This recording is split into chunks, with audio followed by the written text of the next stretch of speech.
I am sure ನೀವು ಬ್ಯಾಂಗ್ಳೂರಲ್ಲಿ ತುಂಬಾ ರೆಸಿಪಿ ಮಾಡಿದ್ದೀರ ಅಂತ. ಇವತ್ತು ನಾನು ತೋರಿಸುವಂಥ ರೆಸಿಪಿ ಸ್ವಲ್ಪ ಸ್ಪೆಷಲ್. ಉತ್ತರ ಕರ್ನಾಟಕ ಸ್ಪೆಷಲ್ ಎಣ್ಗಾಯಿ ಮತ್ತು ಜೋಳದ ರೊಟ್ಟಿ ಒಟ್ಟಿಗೆ ನಾವು ಎಣ್ಗಾಯಿ ಮಾಡ್ಕೊಂಡು ತಿನ್ನೋಣ ಬರ್ರಿ.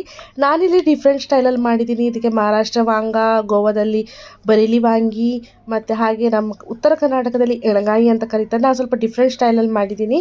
ಈಸಿ ರೆಸಿಪಿ ನಿಮ್ಗೆ ತೋರಿಸ್ಕೊಟ್ಟಿದ್ದೀನಿ. ಕೊನೆ ತನಕ ಉತ್ತರ ಕನ್ನಡ ಭಾಷೆಯಲ್ಲೇ ಮಾತಾಡ್ತಾ ನೋಡ್ರಿ. ನಾನು ಇಲ್ಲಿ ಬದ್ನಿಕಾಯಿನ ಚಂದ ತೊಳ್ಕೊಂಡು ಈ ಥರ ಕಟ್ ಮಾಡ್ಕೋಬೇಕ್ರಿ. ಅದಕ್ಕೆ ಸ್ವಲ್ಪ ಉಪ್ಪು ಹಾಕಿರುವಂಥ ನೀರಿಗೆ ಹಾಕ್ಕೊಂಡು ಇಟ್ಕೊಳ್ರಿ.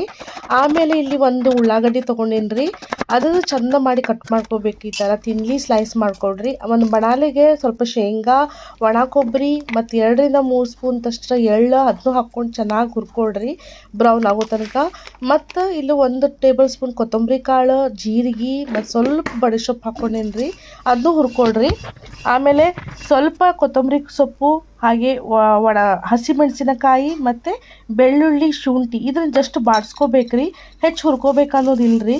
ಆಮೇಲೆ ನೀವು ಅದ ಬಾಣಲಿಗೆ ಸ್ವಲ್ಪ ಎಣ್ಣೆ ಹಾಕ್ಕೊಂಡು ನಾವು ಏನು ಕಟ್ ಮಾಡಿ ಇಟ್ಕೊಂಡಿದ್ವಿ ಆ ಉಳ್ಳಾಗಡ್ಡಿನ ಹಾಕ್ಕೊಂಡು ಕರಿಬೇವು ಸೊಪ್ಪು ಚಂದ ಫ್ರೈ ಮಾಡ್ಕೊಂಡ್ರಿ ಬ್ರೌನ್ ಆಗೋ ತನಕ.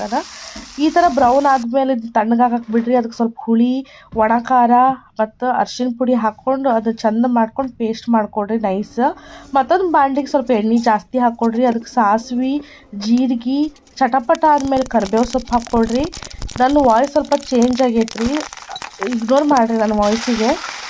ಹಾಗೆ ನಾವು ಏನು ಕಟ್ ಮಾಡ್ಕೊಂಡು ಇಟ್ಕೊಂಡಿದ್ವಿ ಬದ್ನಿಕಾಯಿ ಅದನ್ನೂ ಹಾಕ್ಕೊಳ್ರಿ. ನಾನು ಇಲ್ಲ ಉಳ್ಳಾಗಡ್ಡಿ ಹಾಕ್ಕೊಳ್ಳೋದು ಮರ್ತಿದ್ದೆ ರೀ. ಆಮೇಲೆ ನಾವು ಉಳ್ಳಾಗಡ್ಡಿ ಹಾಕ್ಕೊಂಡೇನಿ. ಅದಕ್ಕೆ ಸ್ವಲ್ಪ ಒಣ ಖಾರ ಮತ್ತು ಉಪ್ಪು ಹಾಕ್ಕೊಂಡು ಬೇಯಿಸ್ಕೊಂಡೇನ್ರಿ. ನೋಡಿರಿ, ನಾನು ಇಲ್ಲಿ ಉಳ್ಳಾಗಡ್ಡಿ ಹಾಕಿದ್ಮೇಲೆ ಈ ಥರ ಕನ್ಸಿಸ್ಟೆನ್ಸಿ ಬರ್ತೈತಿ. ನೀವು ಯಾವುದೇ ಥರ ಹುರಿದು ಹಾಕ್ಕೋಬೇಕಂತೇಳಿ ಇಲ್ರಿ, ನಾನು ಅದಕ್ಕೆ ಡೈರೆಕ್ಟ್ ಹಾಕೀನಿ. ಯಾವುದೇ ಥರ ನೀರು ಹಾಕಿರ್ಲಿಲ್ಲ ಮೊದಲು.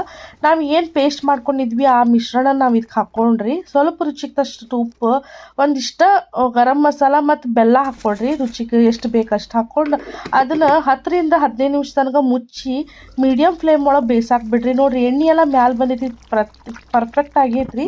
ಜೋಳದ ರೊಟ್ಟಿ ಒಟ್ಟಿಗೆ ಇದನ್ನು ತಿನ್ನಿರಿ. ಹಾಗೆ ವಿಡಿಯೋ ಶೇರ್ ಮಾಡೋದು ಮರಿಬೇಡ್ರಿ.